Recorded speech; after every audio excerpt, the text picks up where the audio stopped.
Gloire au Seigneur Jésus-Christ de Nazareth, le Dieu vivant, le Dieu puissant. Et nous bénissons son Saint-Nom pour cet instant.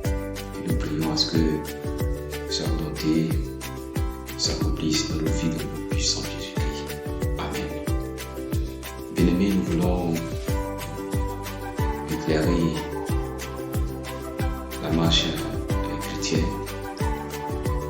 par rapport à un sujet qui est aussi important et qui révèle un péché, pour ne pas dire des péchés dans la vie des enfants de Dieu que nous sommes, c'est-à-dire la mondanité par rapport à l'habillement, par rapport au port des mèches, et les bracelets, les bagues, les maquillages et autres.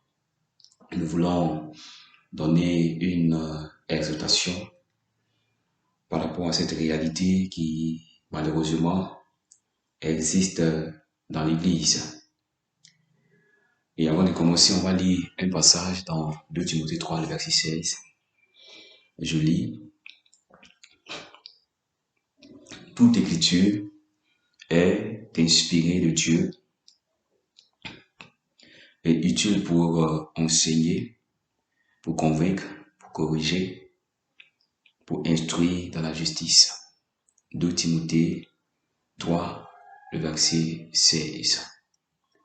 Et donc, la parole du Seigneur Jésus-Christ a été donnée par la grâce du Seigneur Jésus-Christ pour nous instruire, pour nous corriger et aussi pour nous amener à marcher honnêtement dans la volonté du Seigneur Jésus-Christ.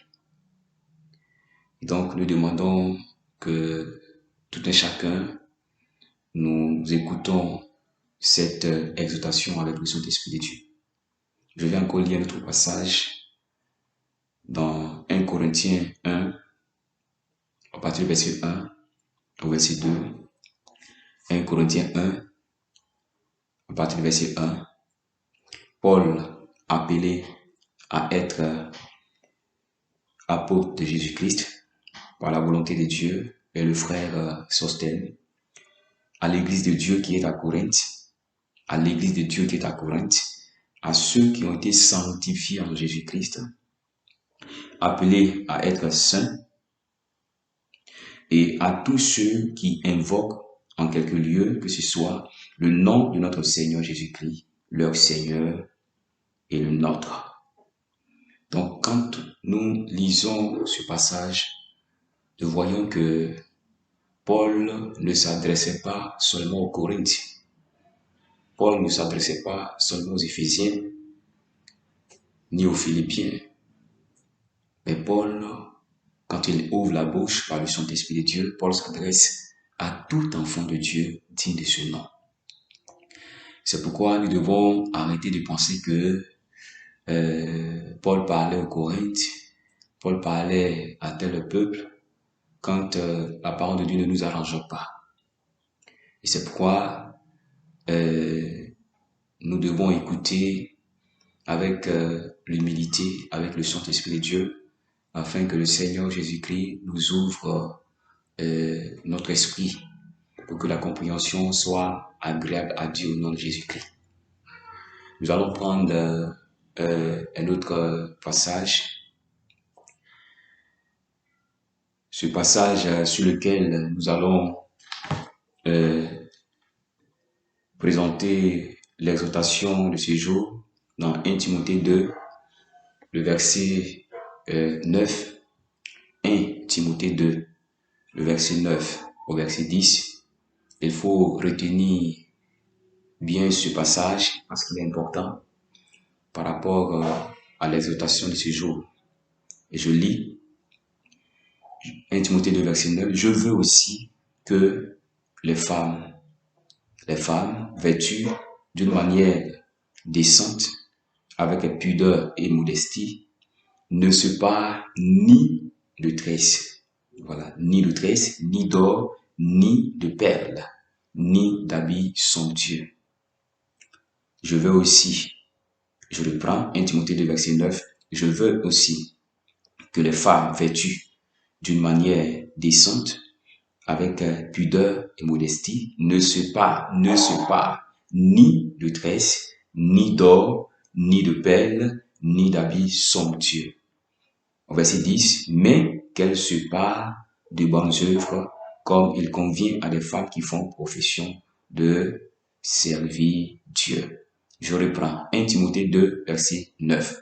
Je veux aussi que les femmes vêtues d'une manière décente, avec pudeur et modestie, ne se parent ni de tresses, ni d'or, ni de perles, ni d'habits somptueux, mais qu'elles se parent de bonnes œuvres, comme il convient à des femmes qui font profession de servir Dieu. Amen. Je crois que nous avons tous entendu. Nous pouvons voir ce passage dans notre Bible. Je sais que vous avez une Bible, dans 1 Timothée 2, verset 9. Il y a encore d'autres passages que nous allons lire si Dieu nous fait la grâce, mais restons sur ce passage. Ici, la Bible est claire. Je veux aussi que les femmes vêtues d'une manière décente, avec pudeur et modestie, ne se parent ni de tresses, ni de tresses. La Bible dit ni de tresses, ni d'or, ni de perles, ni d'habits somptueux.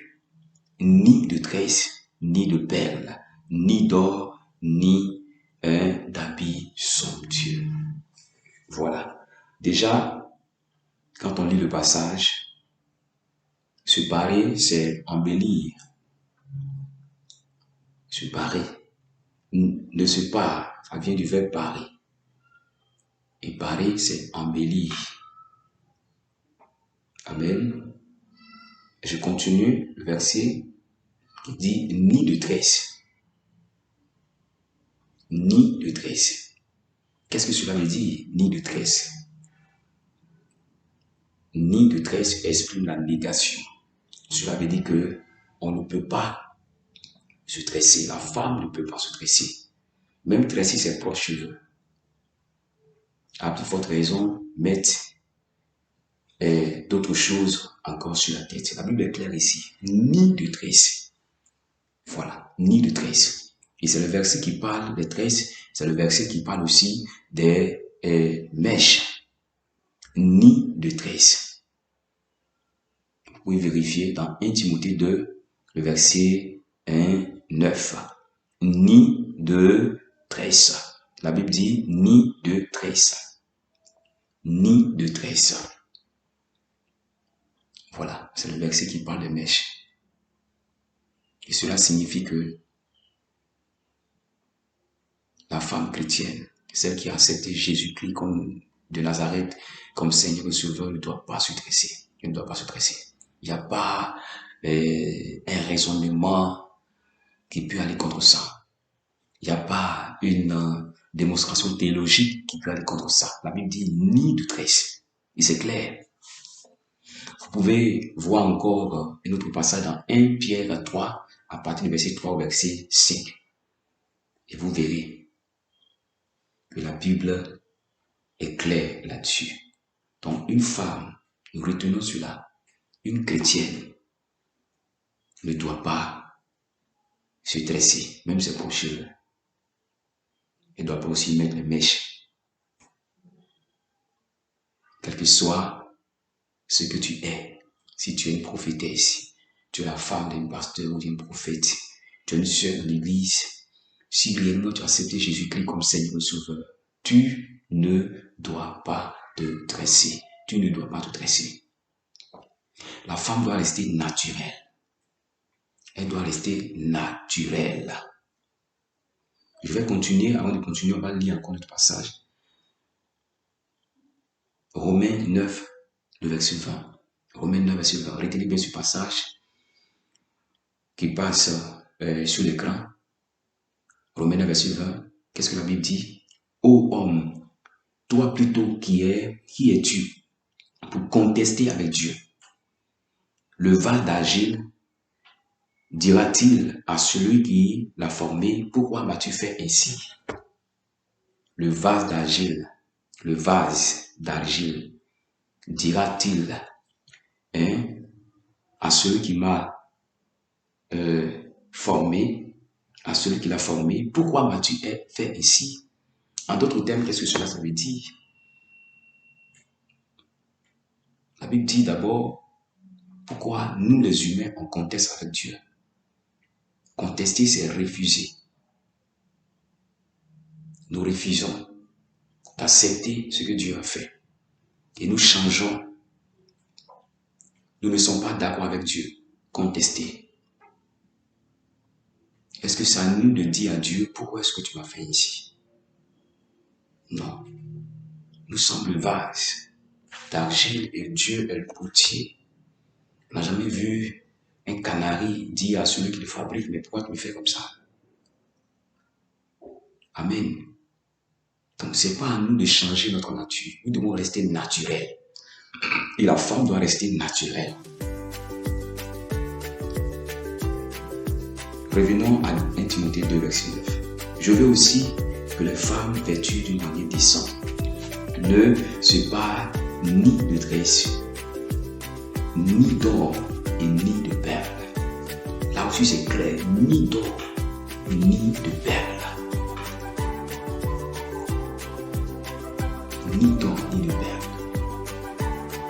Et dans l'or et dans les perles se trouvent les bagues. Les bagues de mariage, les bagues, les chaînes, les chaînettes, les boucles d'oreilles. Tout ça, la sœur de Christ, la femme chrétienne ne doit pas avoir ces choses sur elle. Ne doit pas avoir ces choses sur elle. Ce sont des choses qui appartiennent au monde. En Égypte. Des choses qui existaient à Canaan. Avant que le peuple d'Israël ne possède ce territoire. La population de ce territoire cananéen vivait avec tout ça. Les Égyptiens pareil. Et Dieu les a défendus de faire ces choses.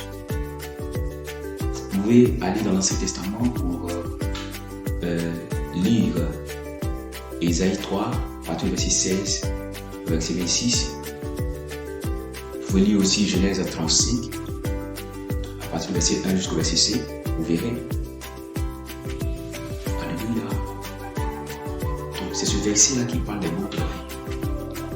C'est ce verset-là qui parle des bracelets, des bagues et autres.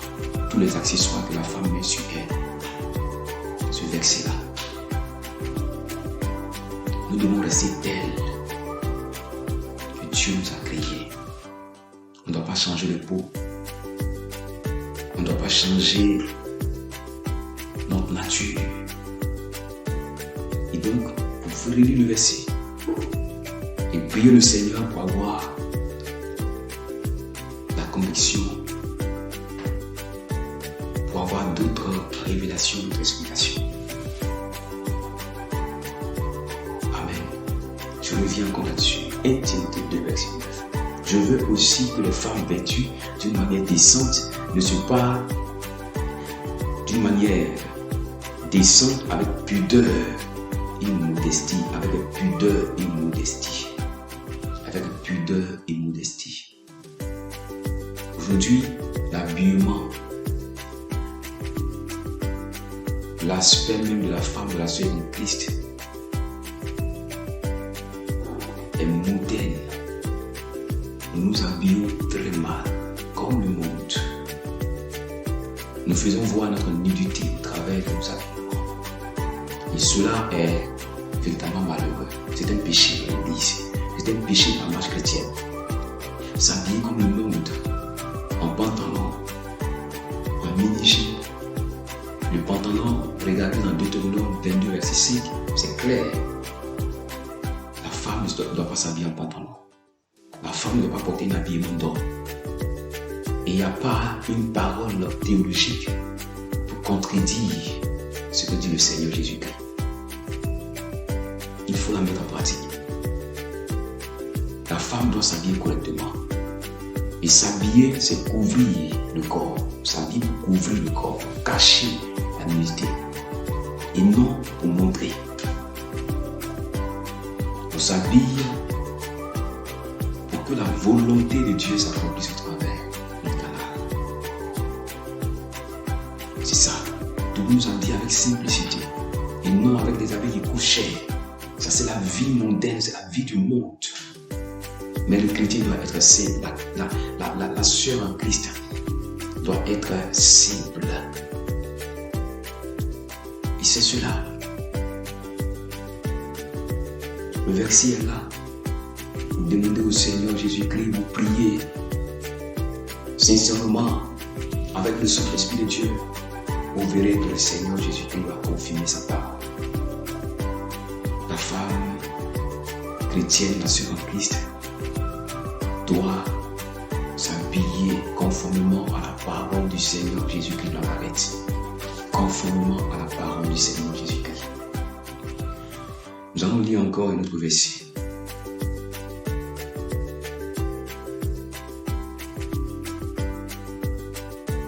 Nous allons lire encore un autre verset pour nous amener à comprendre. 1 Thessaloniciens 5, verset 23. 1 Thessaloniciens 5, le verset 23. Et donc voilà, que Dieu nous bénisse. Nous lisons encore 1 Thessaloniciens 5, verset 23. Que le Dieu de paix vous sanctifie lui-même tout entier. Que le Dieu de paix vous sanctifie lui-même tout entier. Tout entier. Et que tout votre être, l'esprit, l'âme et le corps soient conservés irrépréhensibles lors de l'avènement de notre Seigneur Jésus-Christ. Je reprends 1 Thessaloniciens 5, le verset 23. Que le Dieu de paix vous sanctifie lui-même tout entier et que tout votre être,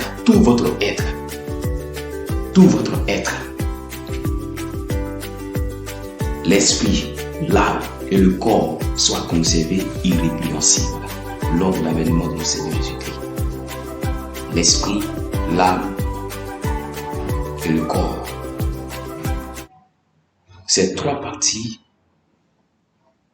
Dieu les sanctifie. Ces trois parties sont importantes dans la marche chrétienne. On peut avoir un bon habillement, mais si ta pensée est mauvaise, si ton cœur est mauvais, tu n'es pas agréable à Dieu. Nous devons avoir l'intérieur sanctifié et aussi l'extérieur sanctifié. Donc ce que nous portons a une importance aux yeux de Dieu. Ce que aussi nous pensons, ce que nous avons aussi dans le cœur a une importance aux yeux de Dieu. Donc ceux qui continuent pour dire que la foi dans le cœur, détrompez-vous. Parce que si réellement tu as la foi, ta foi doit se manifester à l'extérieur, à partir de ton corps, dans tes actes. Jacques 2, verset 26, déclare que la foi, sans les œuvres, elle est morte. Et donc, le chrétien ou la sœur en Christ doit aussi s'habiller conformément à la parole du Seigneur Jésus-Christ. Et en tant que serviteur de Dieu, vous qui avez été appelés par le Seigneur Jésus-Christ, nous devons revoir notre manière d'enseigner, notre manière de prêcher. Nous devons aussi consulter Dieu par la prière afin que le Saint-Esprit de Dieu nous oriente. Parce que c'est pas une affaire d'église, c'est pas une affaire de serviteur de Dieu. Non, la parole de Dieu est unique. Nous devons tous avoir la même prédication parce que c'est la même Bible que nous utilisons. pourquoi aujourd'hui, d'autres chrétiens vivent dans la mondanité, d'autres sont dans l'alcoolisme, d'autres sont dans l'impudicité de la vie chrétienne, pendant que d'autres font leurs efforts pour éviter ces genres de péchés. D'autres prêtent sur la mondanité, d'autres non. Revoyons les Écritures. C'est clair, 1 Timothée 2, le verset 9.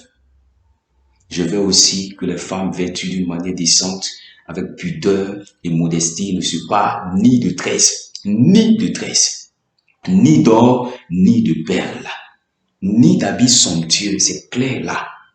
Au verset 10, mais qu'elles se parent de bonnes œuvres. Quelles sont ces bonnes œuvres-là? Comme il convient à des femmes qui font profession de servir Dieu. Les bonnes œuvres, c'est la prière, c'est le jeûne, c'est l'évangélisation, les bonnes œuvres, la méditation de la parole de Dieu. Les bonnes œuvres, c'est ça, l'intercession. C'est ça, les bonnes œuvres. Et c'est ce que la sœur en Christ doit chercher. Et non à s'habiller n'importe comment dans l'église. C'est malheureux. C'est malheureux pour l'église aujourd'hui qui n'a pas encore compris. Comme je l'ai toujours dit, la théologie ne peut pas expliquer la Bible. Les écoles théologiques ne peuvent pas expliquer la Bible. La compréhension de la Bible est par la révélation du Saint-Esprit de Dieu. Et c'est pourquoi, si jusqu'à présent tu ne comprends pas que mèche là c'est mauvais, c'est grave, va consulter le Saint-Esprit de Dieu. Va en prière. Si tu ne comprends pas jusqu'à présent que le port des pantalons au niveau des femmes, au niveau des sœurs, c'est mauvais devant Dieu, va en prière. Dans l'humilité, va parler à Dieu. Si tu ne sais pas que percer l'oreille, regardez même, l'habit même que tu portes, est-ce que tu peux accepter qu'on mette une pointe, on prend une pointe pour déchirer ton habit? Tu ne vas jamais accepter. Même si un dimanche avant de partir à l'église, tu constates qu'il y a un trou dans ton habit, tu vas aller changer d'habit. Mais tu acceptes de percer ce que Dieu a créé. Tu acceptes de percer ton corps, déchirer ton corps. Ce n'est pas normal. Ce n'est pas normal. C'est une manière de contester avec Dieu. Lisons Romains 9, verset 20. C'est une manière de refuser la création de Dieu, de dire à Dieu, pourquoi tu m'as fait ici? Dieu, tu m'as fait comme ça, tu m'as mal créé. Quand tu perces ton oreille, quand tu utilises des produits pour changer ton corps, c'est une manière pour dire à Dieu, pourquoi tu m'as créé comme ça? Et sachez que tous ceux qui vont s'entêter, ils ne pourront pas voir la face de Dieu. C'est pourquoi il est temps de revenir au Seigneur, il est temps de se repentir, il est temps de changer de vie. Notre corps est le temple du Saint-Esprit. Notre corps n'est pas pour la débauche. Notre corps n'est pas pour la mondanité. Non. Notre corps est le temple du Saint-Esprit. Et c'est pourquoi la femme en Christ doit se voiler. Elle doit porter des voiles. Et c'est écrit dans Corinthiens, vous verrez cela. La femme doit se voiler. Dieu nous fait la grâce, nous parlerons de la voile la prochaine fois. Parce que nous avons été retirés du monde. Nous sommes un peuple acquis. Donc on ne doit pas vivre comme le monde. Et Dieu n'aime pas la mondanité. 1 Jean 2, verset 15 à 16. Dieu n'aime pas la mondanité. Dieu n'aime pas la mondanité. Et c'est pourquoi le Seigneur nous appelle à la méditation. Le Seigneur nous appelle à la méditation. Éphésiens 4 pour finir. Éphésiens 4, verset 17. Voici donc ce que je dis et ce que je déclare dans le Seigneur, c'est que vous ne devez plus marcher comme les païens qui marchent selon la vanité de leurs pensées. Éphésiens 4, verset 17. On ne doit plus marcher comme les païens qui marchent selon la vanité de leurs pensées. Aujourd'hui, malheureusement, le chrétien marche comme un païen. Et ces chrétiens sont aidés par le pasteur, par les conducteurs. Lisons la Bible, s'il vous plaît. Les temps sont finis. Jésus-Christ revient bientôt. C'est le temps de se ressaisir. Et je répète, c'est pour finir. Sœur en Christ, femme de pasteur, tu es responsable dans une église, tu es dans la chorale, il faut savoir que si tu continues de porter les mèches, tu continues de percer ton oreille, de mettre des boucles d'oreilles dans ton oreille, tu continues de porter des chaînes, tu ne pourras pas voir la face de Dieu. Tu continues de porter des pantalons, des habits de mondanité, les mini-jeans, les chili-régates manteaux, tu continues encore de les porter, tu ne verras pas la face de Dieu. Il faut s'habiller selon le Seigneur Jésus-Christ. Un habillement décent. Pas un habit transparent. Pas un habit qui laisse voir les fesses, les seins, le dos. Ça, c'est pas des habits qui sont recommandés par le Seigneur Jésus-Christ. S'habiller, c'est couvrir, c'est cacher le corps. Cacher le corps. Voilà. Que Dieu nous bénisse et que Dieu nous donne encore la grâce de pouvoir mériter sa parole.